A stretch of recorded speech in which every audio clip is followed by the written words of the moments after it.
Hey everyone, welcome to today's episode of Build Your Foundation. I'm joined here today by Andrew Ryzebol, who's not only a foundation capital investor, but started off as a CPA working at a CPA firm and now is a cost accountant for dairy farms and a free diving instructor and free diver. Yep, Thanks for that's joining us, me. Andrew. Yeah, thanks a lot, Mitt. Good to be here today. Awesome. So we were just chatting before, I guess, like I did that whole intro bit there. So you do dairy accounting from January to like June kind of time period, right? And you were saying that's because it helps set dairy prices? Yeah, it's a very unique kind of accounting that I do. The dairy industry, the way that it's set up is that it's a quota system. So then it's not like a open free market kind of thing. So we have to figure out how much it costs for the average dairy farm to produce milk. That way they know what to set the price of milk at so that it's fair between the end consumer, the processors, and also the producer or the farmer who's actually producing the milk. So yeah, that's where I come in to find a fair medium between those worlds. And to me, the more exciting bit is you're also a free diving instructor and a free diver yourself. Yep. What's funny is I didn't even know you were a CPA when you first contacted us saying you're interested in invest. Because like when I look at your Instagram page, it's just like free diving. Yeah. But tell us a little Yeah. bit about that. Yeah, for sure. Yeah. So yeah, the accounting world, I keep it very separate from the diving world. And it's nice to have that variety actually, because accounting, it's you're in your office for long hours of the day. Maybe you're on the road in your car for long hours of the day, meetings and whatnot. And that's all good. But to do that year round, nonstop, that would be pretty draining, and physically you'd need something to get up and out. So it's really nice. A lot of the work that I do these days is that it's very seasonal. So in the winters and early spring, that's when I'm doing a lot of accounting work, and then we transition and shift gears really hard into summer, where I'm doing a lot of freediving instructing and various diving projects or whatever. And then in the fall, this time of year, I'm actually in a transition season now where I shifted gears from diving, and now I'm actually into a few months where I don't have a whole lot going on, so I can catch up on projects around the house. Like right now, I'm building on the other side of this wall. There's the other half of our basement, and it's completely gutted down to the concrete. I'm redoing our entire basement, so it's nice to have that time off in the fall to do that kind of thing. Didn't you have like a free diving kind of pool or something in your basement? Working on that, yeah. So that's kind of yeah. Stay tuned. Okay, cool. Yeah, because I think you told me about it, I think at our last investor social, or maybe Yeah. Alyssa told me. I can't recall, but Yeah, I think Lily probably would have spilled the beans on that, but it's not okay. done yet. We're setting up long term. That's the goal. Okay, nice. Cool. You know what's funny? There's another investor of ours who built a whole soccer thing downstairs in his basement because he's got a pretty spacious basement as well, but for his Yeah. kids to be able to play throughout the winter and stuff like that. So Right. It's for his kids, I'm sure. Yes. yeah. I think he played D1 soccer or something in university or something like that. So I'm Oh sure. yeah. I played a lot of Baseball, soccer. yeah. I would love to see his basement because soccer's right up my alley. Cool. Yeah, I'll introduce you next time at the investor social. I'm sure you guys met, but I'll reintroduce you guys. Nice. Yeah, that'd be great. Yeah, thanks. So Andrew, obviously you're an investor in Foundation Capital, but I guess for the rest of the audience, like tell us a little bit about like your whole journey. How did you kind of get to real estate investing and find For sure. How did you get started investing in real estate? Yeah. So I guess if you want to back it up really early, before you can start investing in real estate, you have to have a little bit of capital built up. So I actually, when I was going through school, in high school, university and whatnot, then I had actually kind of in my mind thought down the road, like I want to own a house like as soon as possible when I'm young and whatnot.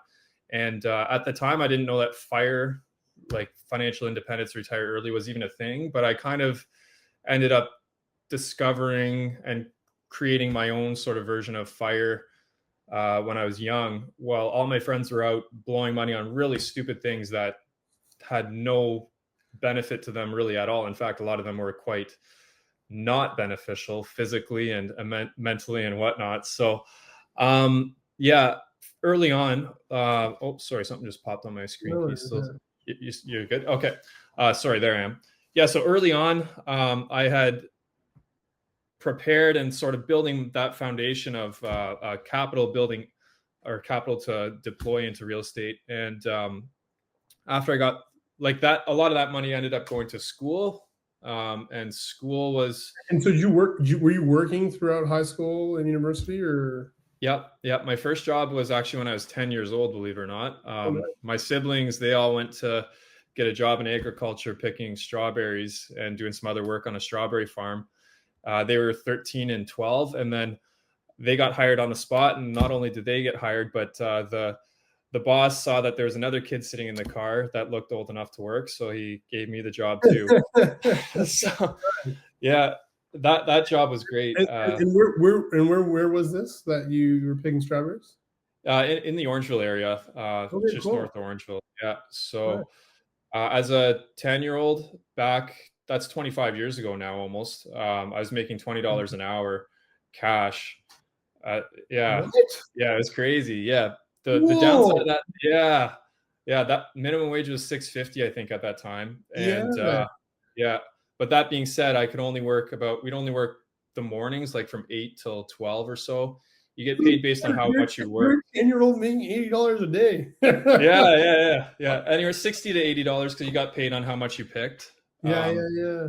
But my brother and sister and we were really motivated and we worked really hard, and we liked that incentive structure. Wait, no, wait. So Alyssa was picking strawberries too?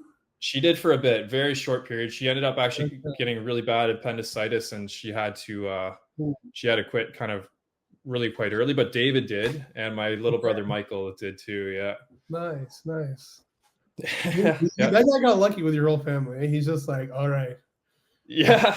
They all want to work and they're young. Yeah. And that's actually another big part of my story is not putting credit on myself, because as a 10-year-old, I did not want to work. I wanted to play soccer. I wanted to hang out with my friends, but my parents, credit to them at the time, maybe you would have been angry at them, but to their credit, they did a good job at being disciplined and instilling work ethic into us as kids, and pushing us kind of to get those early jobs when we were really young to provide for a future, I guess. So my first real job would have been after doing strawberries for 4 or 5 summers. Then I got a job at Tim Hortons throughout high school. And did you make more money at Tim Hortons, or did you make more money strawberry picking? Strawberry picking, honestly, yeah. Then Tim Hortons, I would make minimum wage. So then at that time, minimum wage I think was $7.50. Then it was a little bit higher. $7.50, and then I worked $7.50, and then I think each year there was like, during that time period, you were getting like 50 cents or 25 cents bumps. Yeah. So Tim Hortons was good because it provided a source of income year round, whereas strawberry picking was just those 8 weeks in the summer when you had summer break. So Tim Hortons then allowed me to work on Fridays and Saturdays during high school. I didn't work too much throughout the week otherwise, because you still have to stay on top of your grades and also soccer team and whatever, these kind of things. And so since 10 years old, you're stacking up cash all the way through high school. Nice. Yeah, seriously. Yeah. And then, really, honestly, not to my credit at all, but just I have a lot to be thankful for from my parents, and just that opportunity that fell on my lap with my siblings trying to get a job, and then me getting a job by them saying, "Hey, who's that kid in the car? He can work too." You know what? I think a lot of, when people say it's about luck, it's when like opportunity meets kind of preparation. And like, look, as much as it was lucky that, or the opportunity presented itself when you were in that car, but ultimately you had to show up every single day, right? So I don't think you should take that credit away from yourself. But no, that's awesome, man. So you did the strawberry picking, you're at Tim Hortons, you're working kind of year round, balancing school and your grades. How does accounting hit you? Like, I mean, at this point, you're probably counting your own money. So you're like, oh. Yeah, I always loved math, and I was good at math. And then I think my dad, he was an engineer, and my sister was going into engineering. And so in my mind, I thought, engineering seems like the route that I should go. But then I started to take some physics courses in high school, and I just hated it. I actually switched it right away after the first week and into some other course. I don't remember what, but pretty quickly I realized, engineering is definitely not for me. But I liked numbers. I liked playing around with finances and spreadsheets and whatnot like that. So accounting seemed to make a lot of sense to pursue in the future. So I took an accounting course in high school, and I loved it. I really loved it. As pathetic and nerdy as that makes me sound, I just loved, just how everything always works out, and you can always track back where things went and it has use to that. balance, right? It's like a closed loop system. Like there's no way you can't explain it. If you can't explain it, there's something wrong, because you got a debit and you got a credit. So there's always balance to everything. And it's funny because that's one of the most basic principles. But when you first start learning accounting, you're like, sometimes people miss those things because you're learning the other concepts of accounting. But then I found as I had my own practice and was a partner at my firm, the biggest thing was going back to the principles, like, okay, like you have receipts for everything, you have this, well, where else could it be? Like, what is this related to? And I think accounting gives you that closed loop. I don't know if that's for you, but for sure. Absolutely. And not only did I like looking at the historical data, but I always like thinking to the future and like, what can I do with this data? How can I make better decisions based on looking at where things ended up last year, and how can I apply that to the future?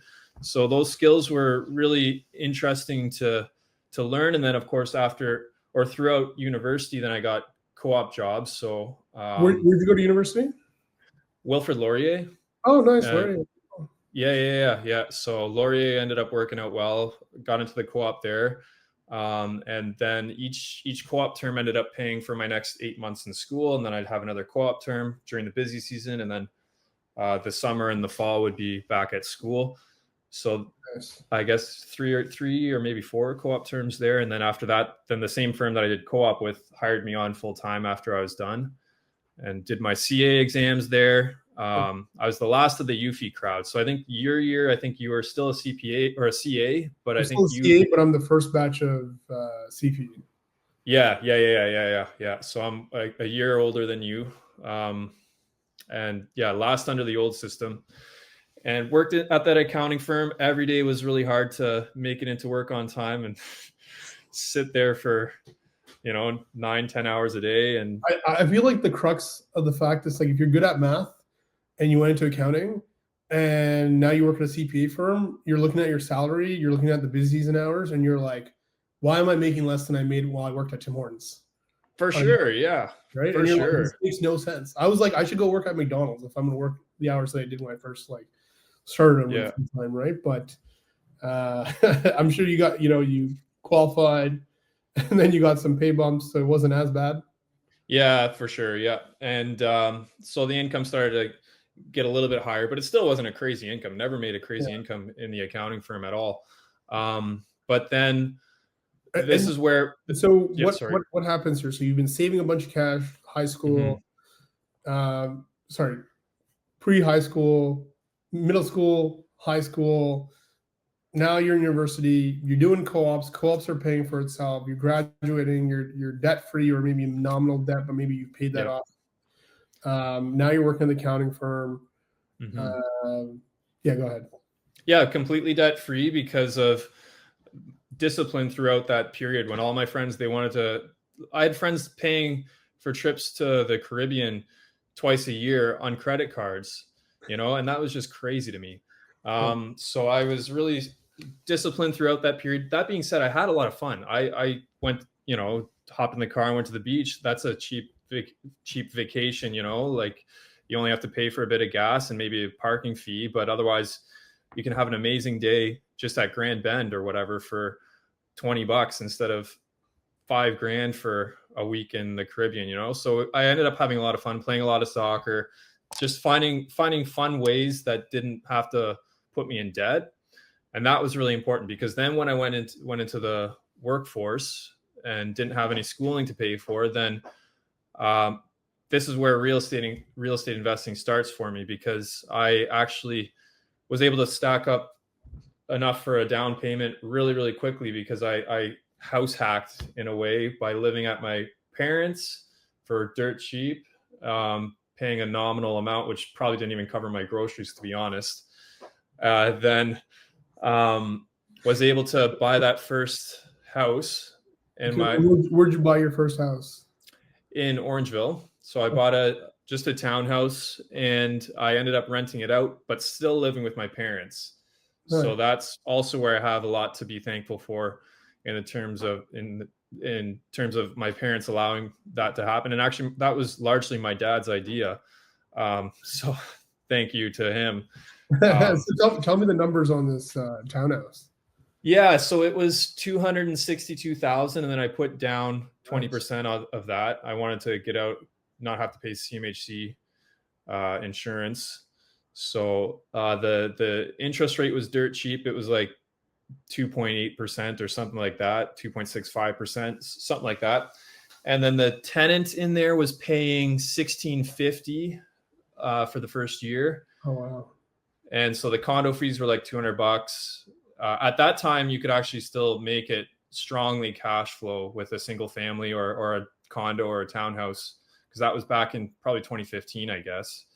So that was a house paying for itself. And not only was it paying for itself, but it was putting money back into my pocket that could further accelerate the savings, to the point that only 2 years later, I was able to buy another house. And that house, that one, I was maybe half a year earlier than I maybe wanted to buy it. But once again, my dad kind of pushed me into it. And Good on your dad, man. Good on your dad. yeah, I was uncomfortable trying to get into that, because looking at the numbers is like, ooh, I really have to pinch and be careful to make the numbers What's work. funny? Even as I look at when I did my investments at first, that's exactly the same case. Because like we're coming from that accounting background where you have that finite salary, and you're like, ooh, I'm going to be a little too tight on this. But regardless, I'm glad I pulled the trigger. It's what kind of helped me get ahead. Yeah. Continue. Yeah, for sure. So honestly, if it was left to just me, I might have been stuck at that stage where, the analysis paralysis thing, where you're looking at the numbers and you're just thinking and you're mulling over it, and suddenly a week goes by and then you're still mulling it over, and then by then the deal has flown.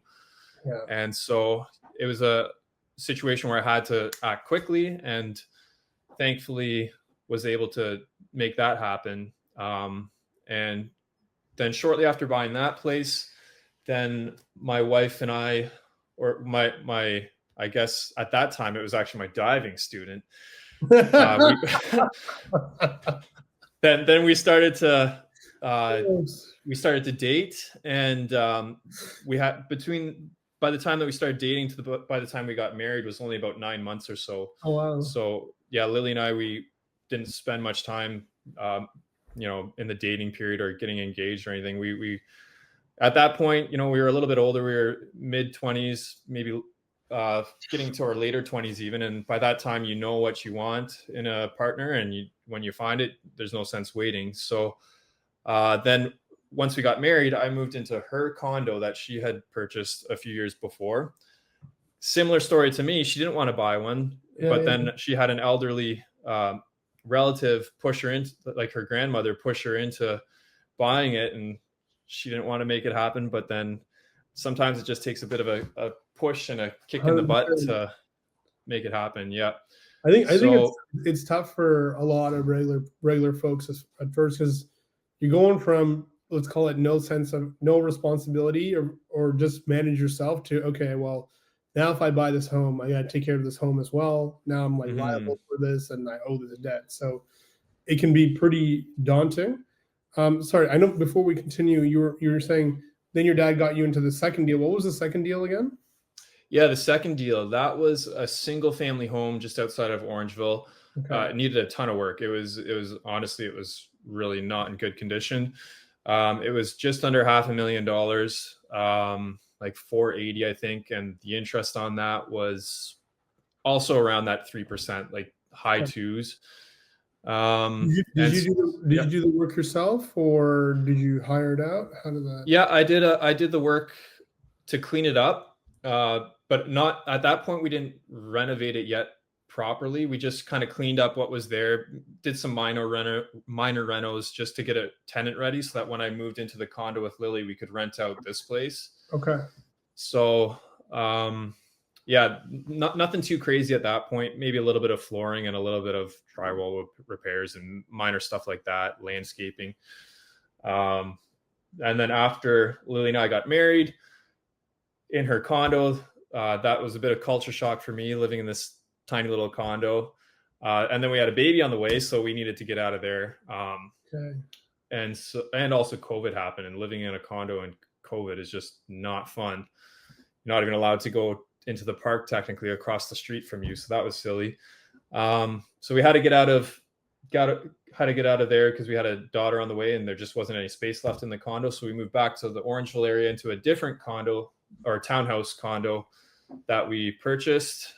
Okay. With so then that one we only lived at for 9 months or so, until the place that I had with tenants in before we were married, that place was a 2-year lease, and then that 2-year lease came up, so then we moved into, so there's a lot of jumping around going on, especially for a young family with a new baby.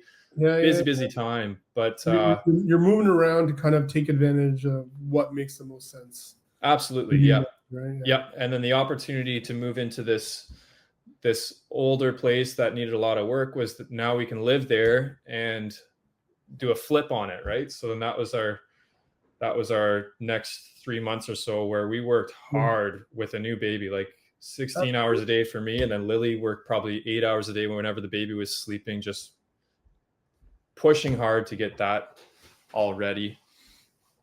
Nice. And it wasn't, what always would motivate me is that there's always a goal for the next step.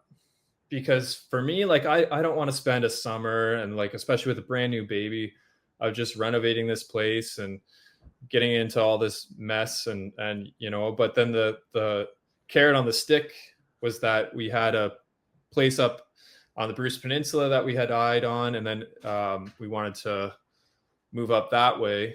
And so the carrot on the stick was the vision of moving up to a much nicer place in kind of our dream home. So that pushed you to like accelerate and just get it done, so you could just get there next. Yeah, for sure. So at every point in my life where I'm doing something that's not very glamorous or not very fun or whatever, I'm able to transition my mind into enjoying the experience, because I know it's just temporary and I can see the benefit and the light at the end of the tunnel. So short-term sacrifice for long-term success, basically. Absolutely. Yep, for sure. So then after we got out of there, we moved up to a sort of our dream home up on the Bruce Peninsula, and we're able to sell that old place, and also bought another rental property up towards closer to where we were moving, so closer to the Bruce Peninsula and Port Elgin.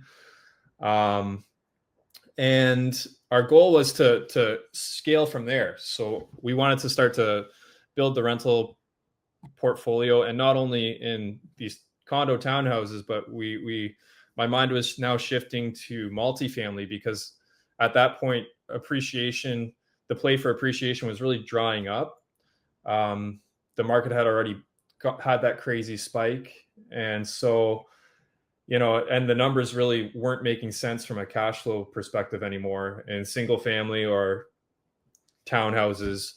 So my mind was definitely completely focused now on multifamily, and I started to learn that space a lot more. I'd always thought about it earlier, but just it felt so intimidating to me, and didn't necessarily want to make that big jump yet, but always had it as sort of a goal down the road.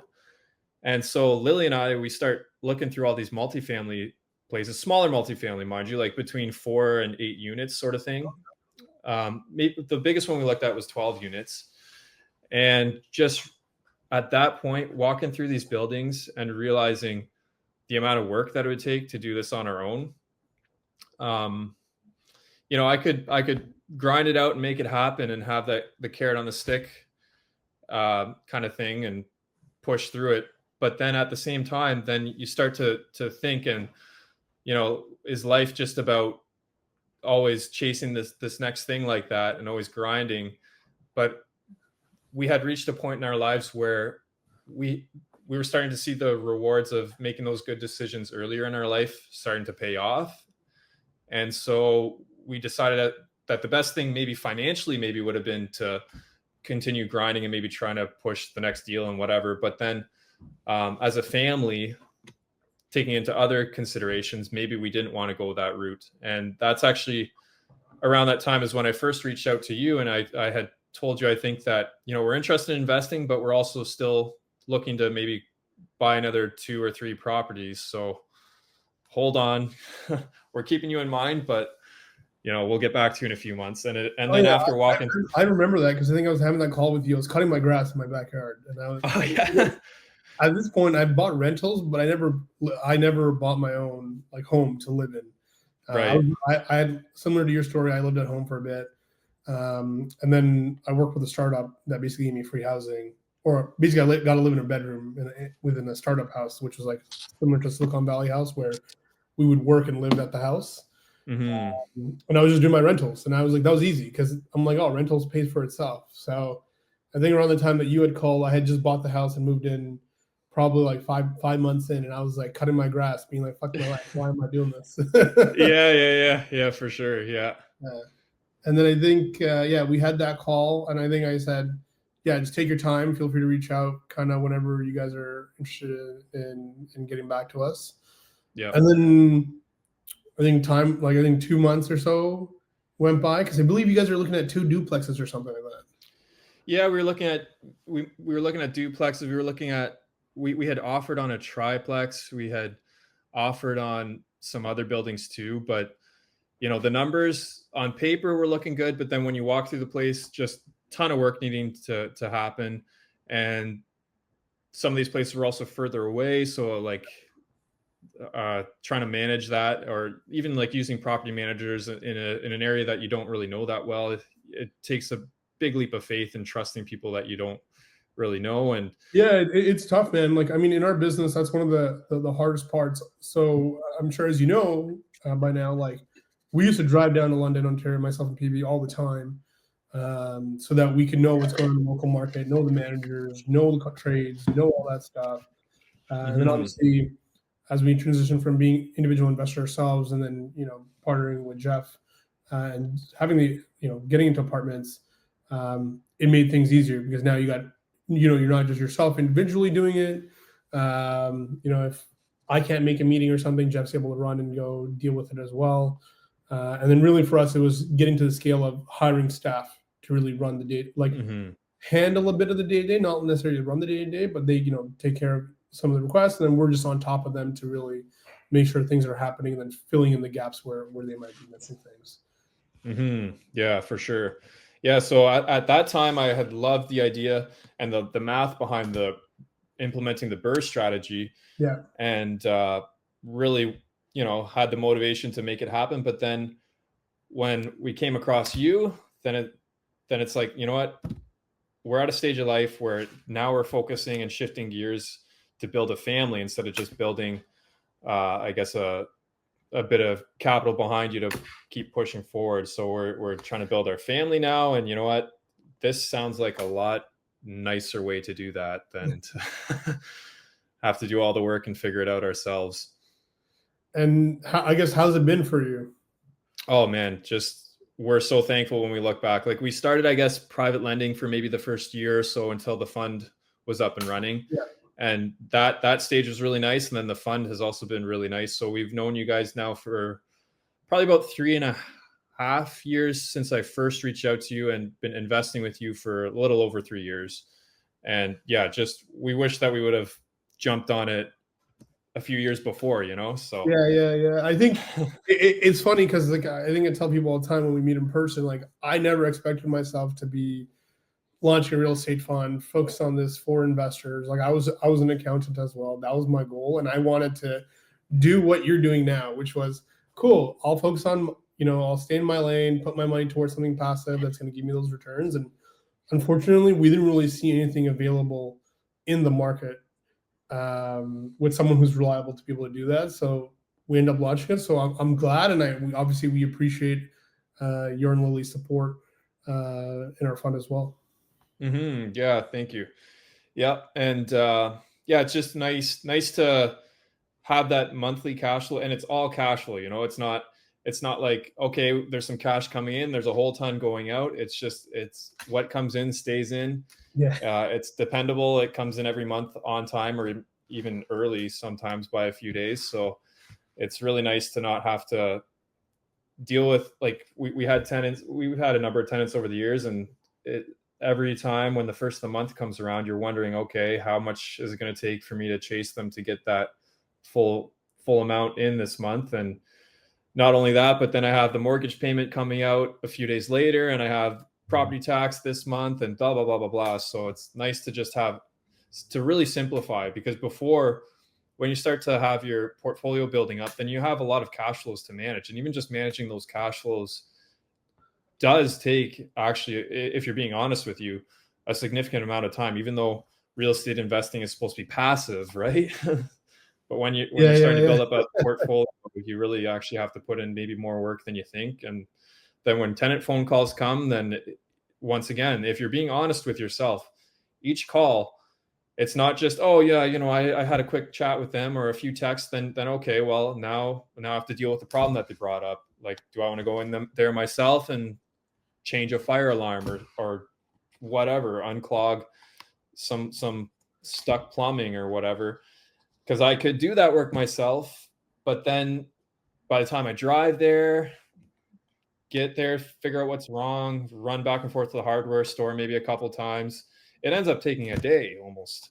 Yeah. So and then if you call someone up and pay someone else to do it, like, that sounds great, but still trying to find someone who has the availability to do it, you're on the phone for much longer than you think. You're chasing people, and yeah, then it's not the easiest thing time No, wise, being honest sorry. with I'm sorry that I'm laughing over here. It's just because, like, yeah, I know the reality is of it, right? Because I had properties individually myself prior to us getting to the place where we're at, and actually, amongst a lot of our investors who are also property owners, this is the biggest thing that they've always mentioned is, like, they're like, man, now I'm investing with you. It's a lot easier. Sure, I could manage it myself and save 2% or make 2% more per year, but I don't want to spend all those hours each month dealing with it.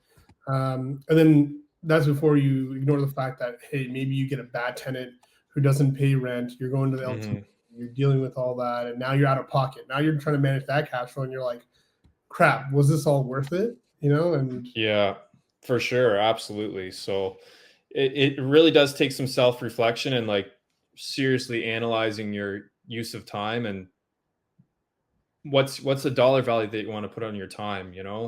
Like, do you want to put minimum wage, whatever that is these days, like 15.50 or whatever it is, you want to put that on your time per hour, or do you want to put maybe like a more average managerial salary of, like, like $45 an hour or something like that? And then calculate the cost that way, and see how significant those numbers actually end up being. yeah, for sure. And I think that's kind of one of the reasons why I guess some of our investors are now, like, selling off their properties and just, like, investing more with us instead of continue to grow their portfolio.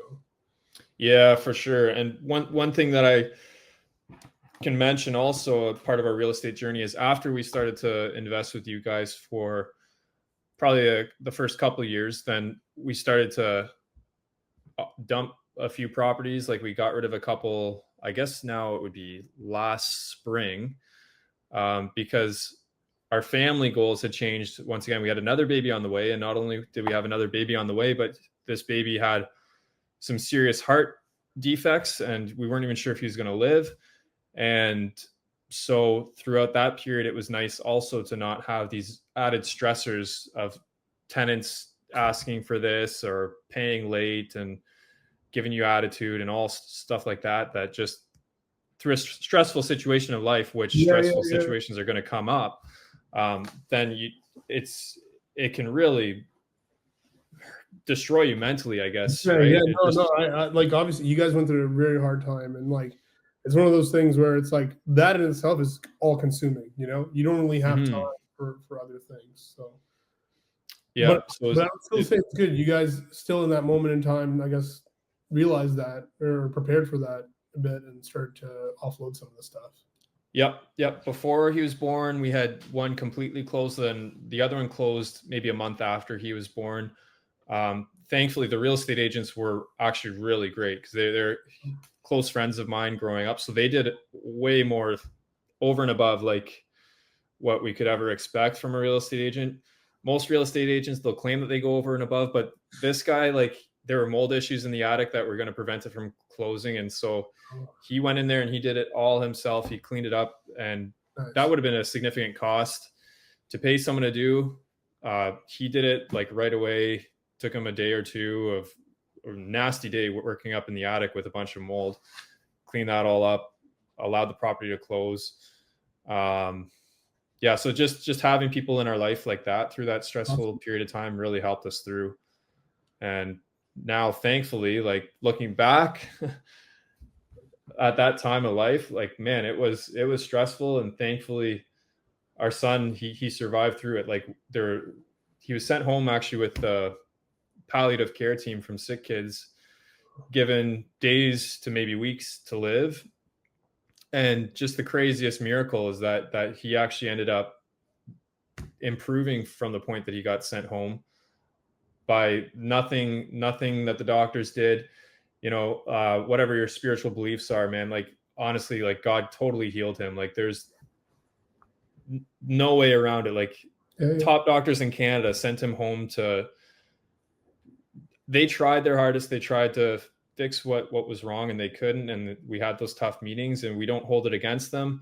Yeah. But then being at home, just unbelievable, just totally transformed and healed Amazing. his condition. And yeah, now he's 1.5, almost, like, what is he, like 15 and a half months? Yeah, yeah. He's a little active guy too. He is. He He's is. made it towards social, and I got to see him active with Lily on some of their hikes and activities. So it's nice to see. Yeah, yeah, yeah. So looking back at that period, like, we're really thankful for that dependency of cash flows coming in, not having to chase you guys for it, and just the simplification of our finances. That was really, really, really nice. And looking back, really thankful and grateful for that. Awesome, man. And yeah, more than happy to do that. Thank you for your support. And obviously, I know Lily's already said thank you to us and was very grateful for us. But like, obviously, we're grateful for you guys as well. And we're here if you guys need it as Mm-hmm. well. Well, you're fortunately going to welcome your third baby into the world in 6 weeks, and Yep. I hope all goes smoothly there, and you don't have to go through any more stress. Yeah, for sure. This pregnancy has been a breeze, so we're really thankful for that too, and really excited that another baby's on the way soon, and just being in this stage of life where we're focusing on building our family now instead of building up our capital and rental portfolio and all of this stuff. It's nice to transition, shift those gears into a different stage of life now. And then I guess for our listeners here, who are probably going through the same thing, maybe they've worked corporate or they work a job, and they've been building their financial nest egg, but they're trying to balance that with the growing family that they have. What are some things or piece of advice that you would give? Yeah, honestly, just variety just makes life so much fun for us, and just leaning into your spouse's strengths. Like, Lily and I, we have our strengths, and obviously, just like every couple does, and we really lean into those strengths to accomplish more as a family, and often those strengths end up falling under traditional gender roles, which ends up, it works out great. Like, if I try to go in the kitchen and cook a meal, my kids probably won't want to eat it. And it will take me 3 times as long to cook it. So Lily, the value of her as a stay-at-home mom, like, she's fully retired and stays at home with the kids all the time. The value of her at home is actually so high, and I can't really put a cost or like a dollar value to that. Me as an accountant, like it's just such a high value to having her at home, preparing good meals, investing time into helping our kids learn. Like our daughter Sarah, she just turned 5 a few days ago, and she's already reading at like a grade 4 level, which is just Wow, insane. that's amazing. So like, how do I put a value to that? 100%. Yeah. So I guess you could say, prioritizing what's important in your life, which is family, Mhm. having a good partner, and then focusing on what's important for your family, which was building that financial base early on, having that be there so that now, as you guys are focused on your family, Lily's able to take a step back and stay at home while you're still working. Yeah, and part of how we do finances as a family would be, once again, leaning into our strengths as a couple. Like for us, it's important for us to always be open with each other 100% about finances. So both Lily and I, we have access to all of our statements and accounts, and we don't make any decisions without each other. But that being said, I'm more the guy that tracks where things are going and kind of strategizes and plans ahead or whatever for what our next moves might be. But Lily is very much involved in that, and she's what we would call the spender, where she's going out, getting groceries, buying things for the kids, Yeah. and if there's anything that's maybe a higher cost value, she always, it's not that I demand it of her, but she always just checks with me on things and like, what do you think about this? Da, da, da, da. And I think that's really important as a couple, that you're always on the same page financially. There's no secrets. No one's doing things behind anyone's back. Especially any larger purchases. I don't want to be surprised with Lily driving home in a new car without me knowing first. Yeah, so And so that works out really I well. guess circling back then, how did you, so, you guys found us on Instagram. How did that conversation go between the two of you guys? Because I guess at this point you guys were just doing your own portfolio. What was that conversation between the two of you guys? Yep. So actually, I found out first about foundation capital from YouTube videos. I was listening to a lot of YouTube videos to try and understand the multifamily space. Yeah. And then came across Jeff Ryzebol at that time. That's how I first came across you guys, and just learning not just from that channel, but from other channels also, the BRRRR strategy, the math behind it, Yeah. and just how I could apply that to our own strategy and purchasing our own properties, because that was the goal at that time. My goal wasn't to invest with you guys. But then Lily and I started to show her this kind of stuff and teach her, and she's not mathematically minded. She doesn't really care about the math, but she trusts me. So I would show her, and I would show her like, look, like this is what we're doing now. It has worked out really well with the appreciation, but you got to understand, Lily, going forward, if we buy more single families, they are not cash flowing. The way to make it cash flow and get appreciation long term would be with the BRRRR strategy. And yeah. So then the conversation shifted to, okay, well, let's start looking at buildings. And then once we started looking at buildings, we looked at a bunch kind of up and around our area, like in the Owen Sound area, Port Elgin, Kincardine, that kind of area. And then we also looking at the math on some of the listings. And when you call up a real estate agent, the listing agent, and you ask for the financials behind a building, the math up north looked really good, like North Bay and Sudbury. And we're like, whoa, okay, so let's go check out some buildings up that way. So we go up there that way for a few days, in Sudbury, a few days in North Bay. And wow, oh man, what an eye opener to just how important quality tenants come into play, and how important also being able to keep an eye on things, because pretty quickly you could let a building totally slide and just become a dump. Yeah, I think the thing is, people ask us like, why are you sticking in Southwestern Ontario? Why don't you do like Northern Ontario? And it's funny because, like, man, I look at the Northern Ontario numbers, I'm like, this is amazing from a purely cash flow perspective. Ignore what the building looks like, ignore what the tenant quality is. from a Yeah. math perspective, it's like it looks like a winner. But the Yeah. reality is, you got to take the math back and say, okay, but resale of these buildings in that area don't go for much, and you're like, wait, that makes no sense. Why wouldn't it be worth as much as something in, let's call it like Mm-hmm. Southwest Ontario? And then it's because there's not a lot of demand for it, Mm-hmm. to like own it. Northern Ontario has a shit ton more of snowfall, so your snowplow expenses are a lot higher. The type of tenants you were typically getting were like mining town type of tenants, or blue collar, that would damage your units. So, your tenancy might be 12 months to 24 months, but by the end of it, you got to spend another 15, 20K. Mm-hmm. So the quality and condition of the unit wasn't going to maintain itself either. So then, based on that, is why we never really went out there. The cost of comparable resale units didn't make sense. So you wouldn't really truly be able to burr it, even though the math says you should be able to burr it. Oh yeah, for sure. And out of curiosity, I had looked back now, I don't know, maybe it was 6 months ago or so.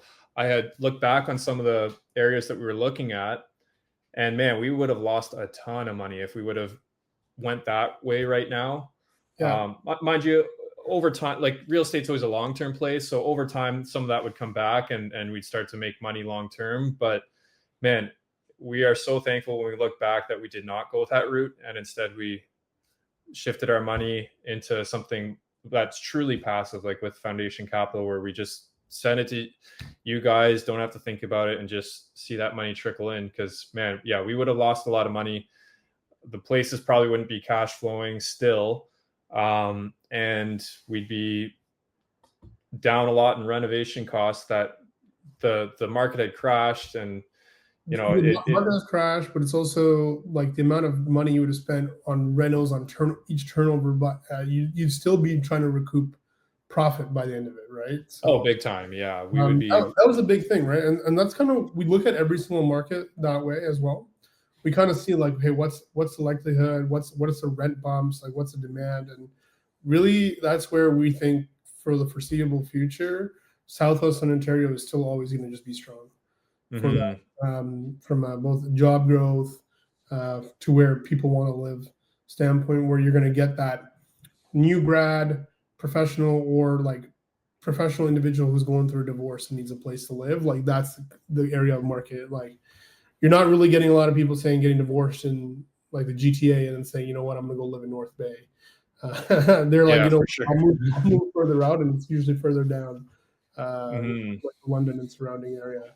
What's surprising is I found a lot of actually, Uber drivers, because when I used to take Ubers in London, I'd ask them where they're from, and they're like, oh, I'm from Mississauga. During COVID, etc. period, my house went up like so much, and I wanted something that's more affordable with, like, a Muslim community and whatever around, and London, Ontario had that, and so I guess there's a lot of Lebanese and other folks in London, Ontario, that drew them to say, hey, I'm going to go move there. You got quite a bit of diverse industry there as well, so you've got not just the university, but you've got all the hospital networks, you've got logistics, and then you've got tech growing in London as well. So that's kind of what keeps us there. But we're always monitoring the situation, because it's also timing. Because if, say on November 4th, Mark Carney comes out and says, all right, we're going to be building, and Doug Ford says, okay, we're going to build the Ring of Fire up and do a crazy ton of mining, and we're going to build infrastructure roads all the way up north, and it'd be like 30,000 jobs there. Then you're like, okay, maybe, Yeah, for sure. maybe it's worthwhile, because you would sign the agreement not with the individuals, but with like an employer, and get direct housing allowance and hold them accountable if the tenant causes damage. But specifically, if they're just like, hey, my company gives me an allowance and I'm mining, whatever, like, you're going to want to protect your downside, because, again, their job is rough. It is physically demanding. And then, you're mentally exhausted from that kind of stuff. So they're down to damage your unit. Yeah, for sure. An engineer and accountant is less likely to punch holes in the wall of your apartment unit. Yeah, definitely. And it's so important. One thing that just came to mind when you were saying that, which I'm sort of has been a theme throughout what I was saying.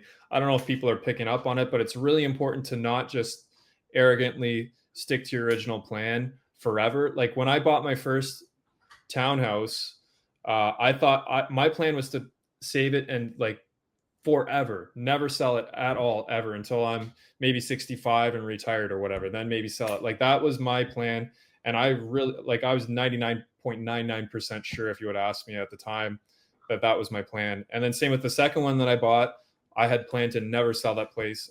I planned to live there until I died.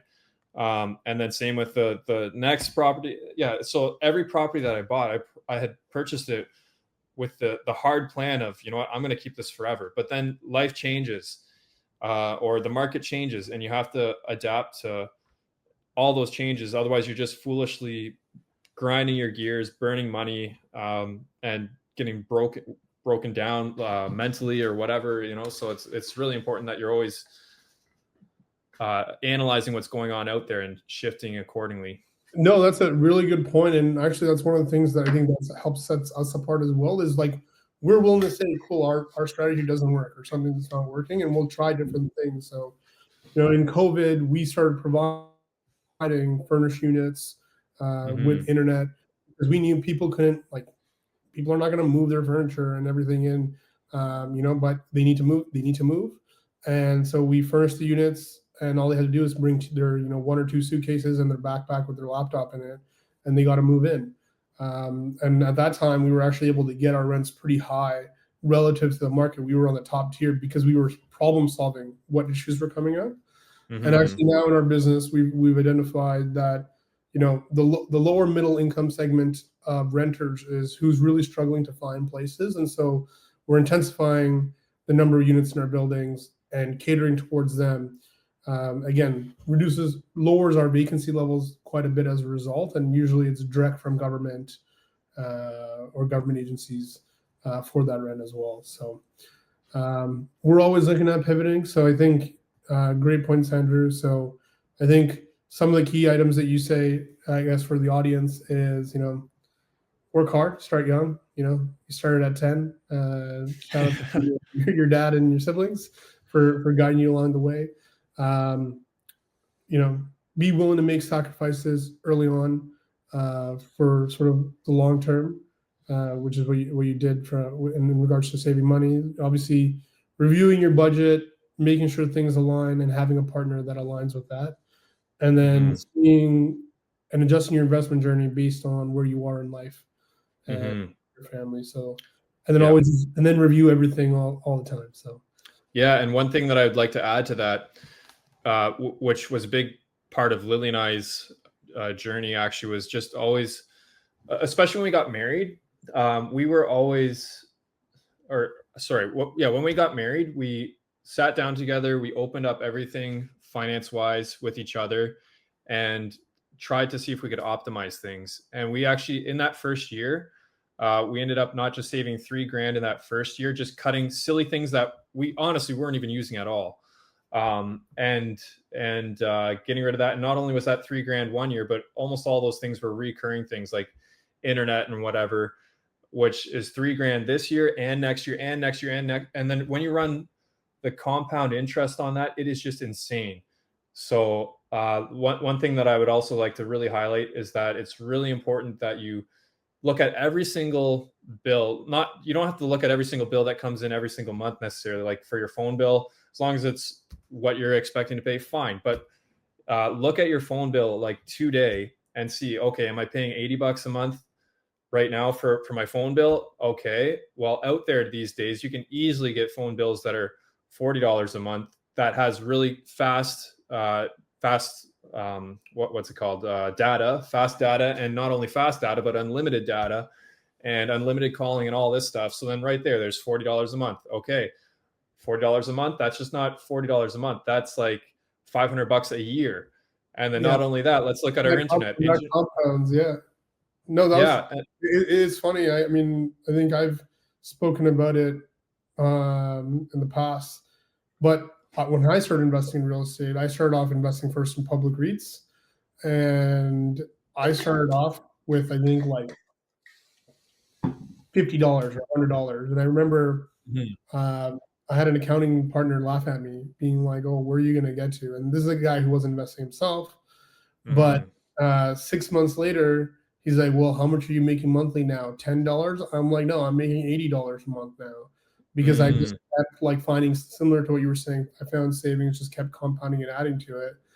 And it's funny, I found my old dividend blog we were working on some other deck, because I made a blog at the time talking about how I want to hit what number and etc.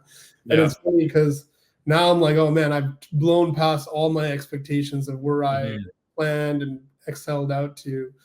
But yeah, your journey in life does change, so you got to kind of reflect and review that. But yeah, no, it's a very good point on reviewing your budget and finding where to save things. Because I was very much doing that myself. But Lily, it's not to step on her or kick her or anything, but she just trusted that the banks were doing things right. And on a lot of the statements, she would be getting charged, $20 a month for some account that she would never ever use and wasn't planning on using, or different. On her TELUS phone bill, for example, there's something that she had told them to cancel a year and a half ago, like her data on her iWatch, her Apple Watch. And a year and a half ago, she told them to cancel that. So they canceled it, but they still billed her for it. So then that was like $20 a month for a year and a half. And if she never looked at that bill even once again, that'd be $20 a month now for the past 6.5 years that we've been married, which compound that's a lot of money. And you especially when you're finding these little savings in multiple areas, $20 a month doesn't sound like much, but it's so important, especially when you're young. That it's the principles, right? It's the principle of sure. doing that is what then stacks to when you decide, hey, is this $500 or whatever membership to this organization worth it? Is this worth for it? sure. Yeah, like I'm only going there once a month when I should be going there three times a week or whatever. And is there a different way to do this? Yeah, for sure. And that's super, super important. Just understanding the concept of compound interest, which I'm probably speaking to the choir on that. But like what I really like seeing on the social media is that you guys are running some simple compound interest examples. And those numbers, they might seem insane, they might seem fake, but it's 100% real. And you can run those numbers yourself and try to understand those numbers. And actually, this brings me to another interesting example. Lily and I were involved with the youth at our church here, and we had the youth over because to talk about finances for one of our monthly events, because the school system just does such a bad job at teaching it. They don't teach it at all. They don't teach basic personal finances, even though it affects literally 100% of the people beyond school, whereas some of the other subjects, maybe 10% of the kids will ever be affected. So we had them over and we're chatting about different examples, and I was really trying to drill home the concept of compound interest to them with some examples. So I said, hey, like, look, if you want to go out all summer and buy ice cream with your friends every day of the week, great. That's $8 each day here and there. $8, that's not a big deal. You're working and you're making minimum wage, $16 an hour. So for a half hour, you're getting your ice cream. Great. That sounds great. And you're doing that 5 days a week, all summer. Okay. So how much does that equal? Okay. You do the math on that. And then you run that, as a lot of them are like 15, 16 years old. Okay. Let's run that until you're retired. And you run those numbers and it ends up being like $1 million. I'm not even kidding. Like $1 million in ice cream. So can you cut that back? So I would say, okay, let's say ice cream is really important to you.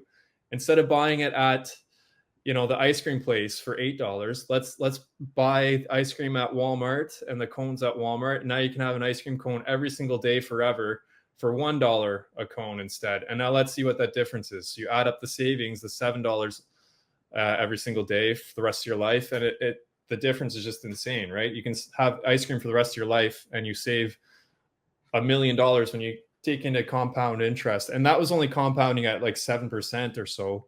Whereas you can make, the targeted returns are 12 to 15%. Of course, you have to think of taxes, but the nice thing also about foundation capital is that it's tax advantaged. Mitt can explain all about that on a call if you want, or you can get into it now. But it's really important that you're factoring taxes into these calculations. If you're just going out there investing in a GIC at 4%, then they take the taxes off of that. That 4% becomes 3% or 2.5%. You know, so it's important to be always looking at your after-tax returns also as an accountant. Great point. And no, actually, it's one of those things where we have people who used to lend to us before saying, "Hey, do you have lending available?" And I don't know, the fund sounds great, but it's a less return. I'm like, no, like I know your situation. You have a job, and if you're making this, your tax rate's this, so you're going to end up in the same spot. Actually, you'd end up better if you were in the fund. And so that's a lot of the conversations we have now as well, is like making them understand pre-tax versus post-tax returns as well. I guess what's next on the horizon for you?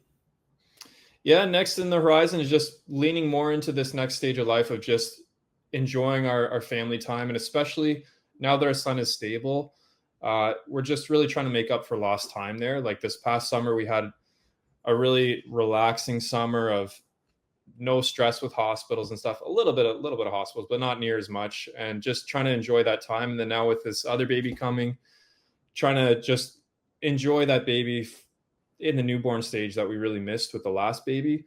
So just trying to focus more on keeping our finances simple, leaning into that family, and just enjoy these kids while they're young.